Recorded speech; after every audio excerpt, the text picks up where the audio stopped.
ബസൂക്കയുടെ അപ്ഡേറ്റുമായി എത്തിയിരിക്കുകയാണ് മമ്മൂട്ടി. ചിത്രത്തിന്റെ teaser August 15-ന് സ്വാതന്ത്ര്യദിനത്തിൽ പ്രേക്ഷകർക്ക് മുൻപിലെത്തും. ഓണചിത്രങ്ങളിൽ ആരാധകർക്ക് ഏറെ പ്രതീക്ഷയുള്ള ചിത്രമാണ് ബസൂക്ക. ഡിനോ ഡെനീസാണ് ചിത്രത്തിന്റെ സംവിധായകൻ. മലയാളത്തിലെ എക്കാലത്തെയും മികച്ച തിരക്കഥാകൃത്തുക്കളിൽ ഒരാളായ കല്ലൂർ ഡെനീസിന്റെ മകനാണ് ഡിനോ.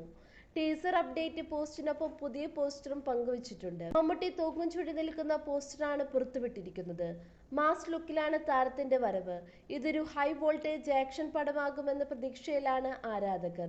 എന്നും വ്യത്യസ്തത ലുക്കിലും വ്യത്യസ്ത കഥാപാത്രങ്ങളിലൂടെയും ആരാധകരെ ഞെട്ടിക്കുന്ന മമ്മൂട്ടിയുടെ ബസൂക്കയും പ്രേക്ഷകരെ അമ്പരപ്പിക്കുമെന്ന കാര്യത്തിൽ സംശയമില്ല. ഒരു കണ്ണ് മാത്രം പുറത്തു കാണുന്ന തരത്തിൽ ലക്ഷ്യത്തിലേക്ക് തോക്കു ചൂണ്ടി നിൽക്കുന്ന മമ്മൂട്ടിയെ കാണാൻ വിജയ് സേതുപതിയെ പോലെ തോന്നിയെന്നും കമന്റുകളുമുണ്ട്.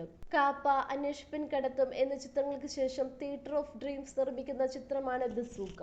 പുതിയ വാർത്തകൾ അറിയാനായി ഈ ചാനൽ സബ്സ്ക്രൈബ് ചെയ്യുക. ചാനൽ ഇഷ്ടപ്പെട്ടെങ്കിൽ ലൈക്ക് ചെയ്യുക, ഷെയർ ചെയ്യുക, കമന്റ് ചെയ്യുക.